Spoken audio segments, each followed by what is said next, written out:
saying men should be dangerous. By dangerous, that implies I should be ready to threaten someone, to hurt somebody. No, you should be capable of it.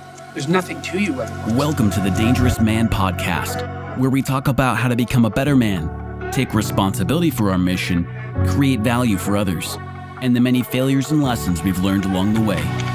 Stay dangerous.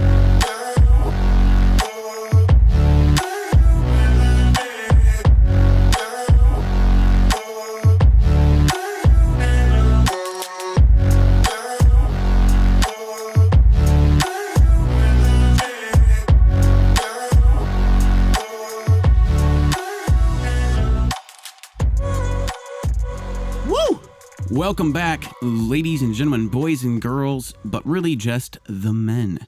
Welcome back to the Dangerous Man. And another day, another dollar, or maybe we should say like another day, another like 10 grand. Yeah, exactly. That's the way you got to think. Yeah.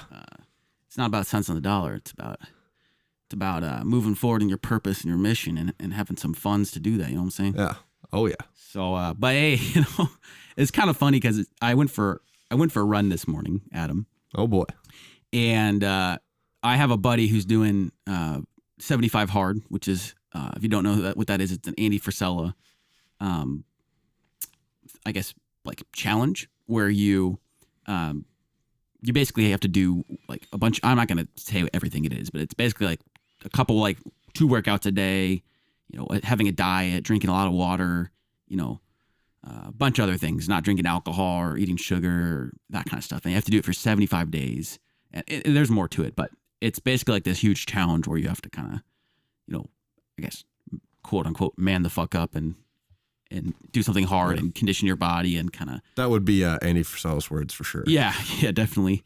But anyways, I've got a buddy who's done it twice now. Dan, he's been on the podcast, and Peter, another friend of ours who's also been on the show, he's doing it right now. So one thing he said is like, me and my dog, Peter said, I'm going running every day in the morning because you have to do one of your workouts outside. And so I was like, I'm training for a marathon right now. So he was basically like, hey, you want to run with me? And I'm like, yeah, absolutely. So basically we meet at this park nearby, and then we both kind of do our own runs at our own paces, but we're both kind of like, we both are there. You know what I mean? It's easier when you like meet someone and at the same time, just you might like run by them or cross paths or something like that. And they're there working hard and putting the work in. So you're coming up on Peter and being like on your left. Well, we were mostly like going opposite directions, but okay. But yeah, like every once in a while on your left. It's like a big figure 8. So you just loop back on your left. No, it was like, it's big enough that we only saw each other a couple times, but anyways, that's the context. And so that was this morning, and so I'll be doing that pretty consistently at 5:30 a.m. And I'm not disclaiming I'm not doing this challenge, but I need to be running consistently for training, and so it just seemed like a good time to kind of be there for him, but also that helps me to kind of actually commit better. You know what I mean? Yeah. So I was there this morning, and when I get home, I'm like, I love like opening the window. I promise this story is going somewhere, but I love opening the window in my room. I love sunlight, and luckily it starts getting bright here at like 5 a.m. now, which is incredible. Mm-hmm. Like usually it's dark until like freaking 8 a.m. in Minnesota during the winter. So it's nice and bright early, and so I love the sun or just the natural light coming in my room. And so I do that, and of course I'm taking my sweaty clothes off, getting ready for a shower, and I'm just like on my phone, just standing in my room, like in my underwear, and I'm like, oh shoot, there's like a window here with like a busy road. I'm like, I wonder if people can see me. You know what I mean? But I was like, dude, like, and this is where the story gets spicy. But Adam and I we grabbed dinner at this restaurant across the street last night, and there was a pretty attractive lady that may or may not have walked into the building, and I was just like, oh, you know what I mean? Like when you get that pit in your stomach, you're just like, whoo, and I was kind of like, where'd you go? but the thought occurred to me this morning. I was like, man, like maybe she'll like turn and notice me in my room and be like, ooh, you know what I mean? And so I was like, oh, dude, that would be hilarious. Maybe man. I need to stand in front of Maybe my window more often. Yeah, I know. I was Half just naked. Like, next time I see you, be like, are you the guy that was in the window there? And I'll be like, oh, you saw that? And then just be like, oh, no, like, you look pretty great. And I'll be like, do a little like chef's kiss and, little, cette chose est parfaite, merveilleuse, elle, which is my botched French for something like it's perfect and I love it or something like that. But, I was like, that can be the moment. So I was like, yeah, maybe I shouldn't, because the thought occurred, maybe I should like close the curtains, I was like, nah, because that's something like that could happen, so. So that was. Just flash everyone. Because one of them might be cute and might comment about it. I do not recommend that strategy. But that was what was going through my head this morning. So, yeah, some people are like, I'm not a morning person, and I'm like, man, what if somebody, that's like my mind in the morning. So, on that note, I actually wanted to talk about something completely different, but I just thought that was a fun story to share to set the pace for today. So this all happened yesterday. Oh wait, no, this morning. This morning, yeah, Okay. yeah. So like before we started recording, so last like 3 hours, I guess. But my thought today was I was at a kind of a gathering of entrepreneurs, some friends of mine, and just some different business associates, different business owners, different businessmen that I know, kind of getting together and just sharing experiences and kind of like edifying one another and encouraging each other and a little bit of teaching. And it's just kind of cool to have a little bit of community with other people in business and other people that are pursuing career in maybe the way that I am. And suffice to say, last night I was at one of these functions, and I started talking with this one of the guys there. And this was at the end, and I guess we were just like chatting about life, and I was like, man, he got up to speak, and I was like, wow, I was really moved by what you're saying, and we'll say his name is Bill for the sake of the story, but I was like, Bill, I was really moved and inspired by your words, man. I think you have a gift for being able to just share from the heart and say something like that really is beneficial for encouraging and uplifting the group, and we got into this kind of long conversation about, he's like when I start sharing and I get really moved when I'm talking, and I'm like starting to cry and stuff when I talk, he says, and I'm like, it's like, yeah, I feel that. Just, getting down to earth and sharing what's important in life. And there's a place for BSing and shooting the shit for sure. But there's also a time where it's like, no, this is the real stuff. Yeah, man. And, one thing that he said that struck me from that conversation though after was, he mentioned how everybody, he's like, no matter what level you are in your career, in your finances, in business, and, he's like, he didn't quite say it this way, but he said, there's basically a certain status that can come from that level. Yeah. But he's like, but that's it. And he said, I really like to just look at people and kind of, status aside, I have something I can learn from each of these people. I'm sitting in my chair. I'm just like, oh. And so we're talking about this after, and I'm like, dude, like, how powerful is that to just be like, I can walk into a room and kind of look at anybody in the room and it kind of agenda aside or like status aside or wow, I feel good being around this person aside. Just being able to like actually in my mind frame somebody, kind of like the way that I perceive them or look at them or, my perception or my judgments of them, kind of just put that aside a little bit and just be really open. And when I approach somebody, I just, this is kind of what we were talking about, like being able to just see that everybody has something to give and to share and something that you could learn from. Potentially. Yeah. Yeah, potentially. Everything with a grain of salt, but it was kind of powerful for me because I have somebody close to me that tends to be more of a judgmental person. And I remember him telling me, I realized that instead of making an assumption or a judgment on somebody of who they are, or, I just think I know everything about them or, he says, instead of being judgmental, he's like, I've been working on pivoting that to curiosity. Like, oh, like, why do I, maybe let's not take it at, don't judge a book by its cover kind of a thing. And I just thought that was kind of tied together here in this topic, because I think status can sometimes keep us, like, it's almost like an ego thing. We talked about how our egos need to be fed on an earlier episode. Yes. How our egos are kind of like a stomach. And if we aren't receiving, affection or love or connection, significance, that if we're not getting that from people, from their words or from our relationships, or, if we're all just kind of taking, even in social scenarios, then how easy it is just to kind of step on people like bugs, like ants, in a pursuit to kind of be like seen as more status-y or like being better. And I think it comes from, when I've done this, I think it kind of comes from I just kind of want that. I want what I need. Yeah. I want the relationships. I want that connection that I need. And I think it's hard to admit that as a man, because I think the topic of emotions and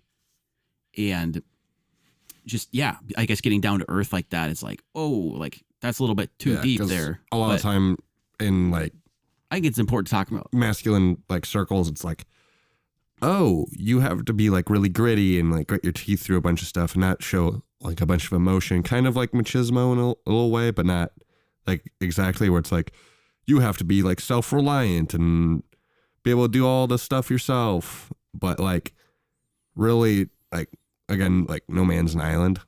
Like, really what we're looking for is to be affirmed and have like some kind of status, but we want not just the status, but our status to be affirmed, to be like basically praised in a certain type of way for like what we've accomplished. Yeah. And I think some people that do get some status will potentially like take that as like, I'm better than you. But like really what they want people to be like, it's like, wow, nice car. Wow, nice life. That's so cool. How do I do that? There's an aspect too of connection, right? Where, gosh, I just slipped my mind here. But wow, that's a real interesting one. Yeah, wasn't that a fascinating? Those I didn't points have to say anything. Just strike me deep, John. Wow, I'm so moved. But like really, you too can be great. When it comes to praise, like I think that's just what we want the most, is like to have approval of people that are in our lives. And I think a lot of time we like, when we're searching after that success, we like imagine what other people are going to think about us and what they're going to like say to us, and then be like, I'm going to feel really good when that person says something good about me, because I'm doing the things I need to. I'm doing the things to get success, to get excellence. And I think that's like part of what we're actually like seeking out a lot of the time when we're trying to do a lot of these things to improve ourselves a lot, to become great, because we want that praise from others. But at the same time, sometimes we forego our like relationships with people, like just our friends, our colleagues, because we're trying to like grind and become better at something. But like really what we want is their approval. So if you like, it's hard to keep going if you have like zero approval or zero like feedback from others in a constructive way. So I think it's so important to find people that are like support you in a lot of things and actually like invest in those relationships, because if you don't invest in those relationships, you don't have that kind of like driver of what I'm doing this for as much. So I think that's super important. And that's, that reminded me of what I blanked on, which was part of that conversation. And it ties perfectly what you're saying of, realizing how much I need those things. Like I've reflected on that and kind of shared that here. And you've kind of touched, Adam, on how others all have that too. Yeah. They all have that desire to be recognized and esteemed, right? And and I think the beauty that I realized from talking to Bill was that, and it kind of funny because that same day, yesterday, had occurred to me before I even got to that meeting and was talking with him. But it was like, man, like, instead of walking in and being like, it's very easy for John, as like, I'm a big musician and I've been trying to get more into comedy and public speaking, and those are your passions of mine and gifts that I can use to share and impact others. But there's also just like really life-giving and fun for me. And sometimes it's like, I think something that I've seen in other entertainers is it can be fun and like almost like really good for me to get that kind of attention and recognition through that. But I realized, and last night reminded me of this idea that I had, Adam, of what if, and I've seen some really, really awesome men, just solid, like the men that I see everyone wanted to be around are the ones, and I have a couple guys in particular that come to mind, but I've just see them like building up others, calling out in others what's awesome, asking and being curious about others. The conversation's never dry because they're just, somebody says something, they're like, whoa, yeah, like, and they laugh and they make the person, I guess this might seem, I don't know if this word makes sense to some of our listeners, but you feel known when they start to share and be like, yeah, like, it's like, of course you would say that, Adam, because you love like hamburgers or something. And then Adam's like, yeah, wow, I love him. Yeah, I do love hamburgers. And it's just like, when somebody like calls that out and be like, if somebody was like, whoa, like, you love John Bellion, the musician. If someone was like, it's like, dude, you probably listened to John Bellion today. And I'm like, I was. Like, it just like, the fact that he even cared to think about me, even if they don't even care about John Bellion, it's just like, I feel so known and recognized. And so my realization was that I want to go into a room and start to just like, if the whole 2 hours went by and I wasn't even thinking about myself, but I was just trying to get to know and bring out those things that make people come alive in them. Mm-hmm. It's like, okay, what about Bill is like, just, what about him is specific and unique? What can I learn about him? And sometimes that's even just so I can have that connection with them. But I want them to leave feeling built up. And if I did that, then I know this might seem a little bit of a tangent, but if I did that, if people felt built up because I focused on them and I made the conversation about them and I pulled interesting things out about them, and they were just, and I could see life coming into their eyes and into their, you know what I mean? They come alive and they feel known and they're like, yeah, like people love hearing about themselves. But it's really like, it's really affirming. It's really life-giving for people to do that. And the men I've seen that do that consistently are the leaders that people want to be around because they build a family and a team, and you're safe and protected and loved and cherished there. And those are a lot of things that actually men need. And if we have that, we can, you can't give what you don't have. Yeah. It's kind of like when, like, the being affirmed and like feeling alive, it's kind of like,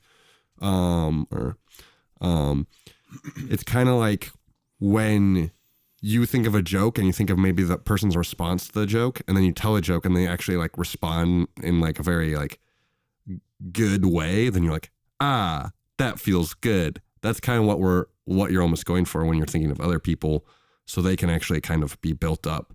Like, totally. What would it look like if we like actually did that in our groups? And like, I'm thinking about me, like, when I'm talking to the people that I talk to in my life, what if I'm trying to like do that and be like, oh, hey, let me, like, you made a joke, let me react to that and kind of build on that, but not necessarily build on to like take the spotlight off of you, but to like brighten the spotlight that's on you in order to really build people up.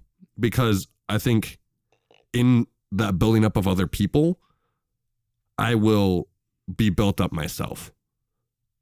Yes. And it also will create a very good opportunity to do some business networking. But at the same time, it'll be a lot of fun. So like, why not do both? Yeah, and all in the name of service, right? Yeah, all in the name of service. So adding value to others. Yeah, just like imagine what it'd be to, if like all the guys that are listening to this right now were to do that with like a few people today. Try to build other people up to kind of like shine the spotlight a little bit brighter on them and make them feel like known by being like, wow, he's actually really interested in what I'm saying right now. And I'm definitely thinking of examples of people who do this well, and I'm probably going to call them or something after this. So definitely reach out to those people in your life. That's what I want to do.